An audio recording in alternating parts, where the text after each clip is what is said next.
maka 70,000 malaikat juga akan solat bersama dengan dia sebagai tanda rahmat Allah.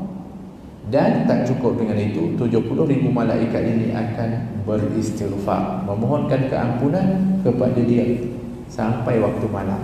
Masya Allah.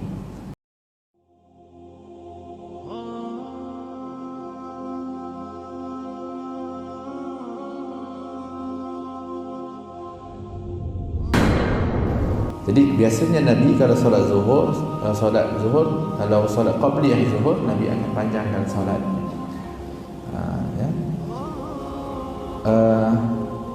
Dan baginda juga bersabda, inilah waktu dibukakan pintu-pintu langit, maka aku mahu supaya diangkatkan amalanku yang soleh pada ketika ini. Seperti mana riwayat. Itu hikmah. Sebab itu fadilat, besarnya fadilat, kelebihan solat qabliyah zuhur ni untuk kita masukkan dalam jadual waktu kita. Dan 4 rakaat sebelum zuhur ini hukumnya sunnah muakkadah. Sunnah muakkadah.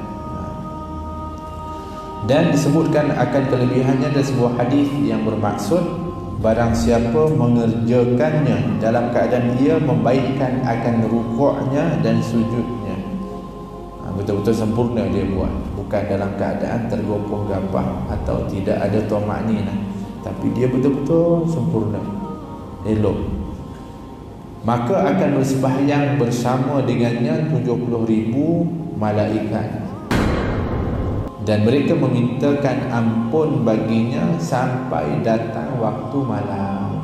Ini menurut riwayat ini, kalau dia salat qabliyah zuhur dengan sempurna, elok rukuk sujudnya, maka 70,000 malaikat juga akan salat bersama dengan dia sebagai tanda rahmat Allah. Dan tak cukup dengan itu, 70,000 malaikat ini akan beristighfar, memohonkan keampunan kepada dia sampai waktu malam. Masya Allah. Ini besarnya fadilah salat qabliyah zuhur yang sebaiknya dilaksanakan sebanyak 4 rakaat. Setelah itu kerjakanlah sembahyang zuhur berjamaah. Jadi dalam solat ni, sebaik solat itu bagi orang lelaki adalah di masjid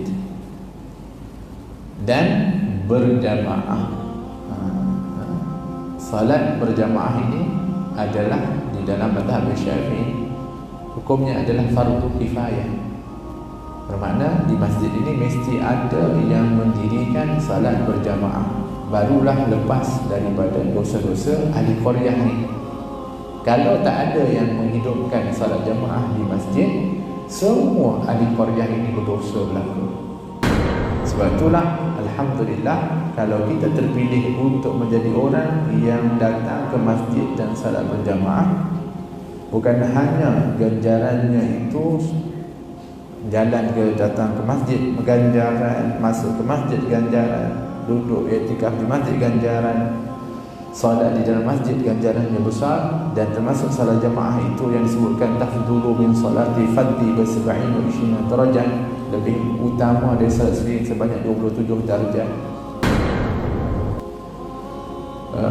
Tetapi dia punya besarnya ganjaran dia juga adalah kerana dengan sebab dia datang ke masjid dan salat berjamaah, dia telah menyelamatkan orang-orang lain daripada berdosa. Masya Allah. Besarnya dia punya kelebihan dia. Kalau kita ni disuruh untuk amar ma'ruf, ngajak orang yang buat baik, cegah kepada yang mungkar supaya orang tak buat dosa dan berdosa. Bayangkan kita datang masjid dengan sebab kita datang masjid salat, orang lain lepas dari dosa, kan besar tu.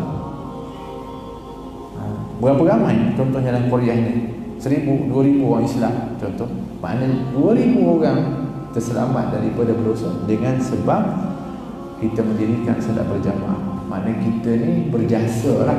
Bukan kita kata kita ni hebat, itu tak boleh, itu sombong. Tapi maksudnya inilah besarnya kedudukan dan juga kelebihan orang yang salat di masjid yang berjamaah. Ya. Baik, kalaupun tak dapat pergi masjid, sama ada di rumah, di pejabat atau di mana, usahakan untuk salat berjamaah. Usahakan untuk salat berjamaah. Maknanya kalau dalam solat fardu ni usahakan secara berjamaah di mana pun kita berada. Tuntutan solat berjamaah ini atau di masjid khususnya adalah kepada orang lelaki. Adapun orang perempuan tidaklah sekuat tuntutan orang lelaki. Tidak. Bermakna kalau orang perempuan solat di rumah, itu bagi mereka tidaklah mengampun. Bahkan ada riwayat mengatakan baiknya solat orang perempuan itu di rumah. Tetapi Nabi mengatakan la tamna'u ima'akum ila masjid, jangan kamu larang isteri-isteri kamu untuk datang ke masjid, kata Nabi SAW. Tapi tuntutan yang kuatnya adalah orang lelaki. Baik. Dan jangan engkau sibuk selepas itu sehingga kemudian dan kau kerjakan pula selepas itu sembahyang ba'diyah zuhur 2 rakaat. Setelah selesai solat zuhur berjamaah, maka disunnahkan pula untuk kita salat ba'diyah zuhur. Berapa rakaat? Yang muakkadahnya 2 rakaat. Dan ada yang muakkadahnya juga 2 rakaat. Boleh salat 4 rakaat selepas zuhur. Tapi yang muakkadahnya 2 rakaat disebutkan dalam riwayat. Ada riwayat menyebutkan bahawa siapa yang salat sebelum zuhur 4 rakaat dan selepas zuhur 4 rakaat, maka akan dibina baginya rumah di syurga. Bermakna adanya riwayat dan fadilat salat qabliyah 4 rakaat dan ba'diyah 4 rakaat. Tapi memang banyak riwayat yang menyebutkan kebiasaan Nabi setelah zuhur 2 rakaat dan Nabi salat. Tapi ada kalanya 4 rakaat. Oleh kerana itu dibahagikan kepada dua muakkadah dan 2 lagi adalah ghair muakkadah. Baik. Bermakna ba'diyah zuhur juga tuntutan untuk kita menunaikan salat sunat rawatib ini, salat sunat yang mengiringi salat fardu. Baik. Dan jangan engkau sibuk selepas itu sehingga masuk waktu asar. Maknanya setelah itu apa yang kamu nak kena isi daripada zuhur. Kalau solat Jumaat, setelah solat Jumaat, solat 4 rakaat selepas Jumaat itu sangat dituntut. Ini ada riwayat khusus. Selepas Jumaat ada di amalan kebiasaan Nabi, selepas Jumaat Nabi akan solat 4 rakaat. Adapun sebelum Jumaat, itu kalau Nabi datang masuk, Nabi akan solat 2 rakaat. Wa imma dianggap itu salat tahiyatul masjid atau salat sunat Jumaat. Bermakna tuntutan salat sebelum Jumaat seperti yang biasa kita lakukan selepas azan tu, ini menjadi khilaf. Ada yang mengatakan tak ada salat qabliyah Jumaat, dan ada yang mengatakan ada qabliyah Jumaat kerana Jumaat itu menduduki waktu zuhur. Tapi di zaman Nabi tak ada. Sebab apa? Sebab Nabi akan naik khutbah masuknya waktu zuhur. Jadi macam mana kita nak salat qabliyah zuhur atau salat Jumaat sebelum azan? Di zaman Nabi azannya sekali. Di sana Abu Bakar azannya sekali. Di zaman Sayyidina Umar azannya sekali. Kemudian barulah di zaman Sayyidina Uthman azannya 2 kali. Yang kita buat ini adalah mengikut daripada apa yang telah pun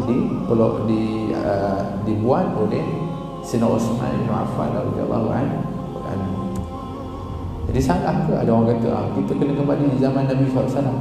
Macam kita lebih hebat dari Sayyidina Uthman pula. Sayyidina Uthman pun lebih hebat lagi. Dia pun tahu juga yang mana yang terbaik.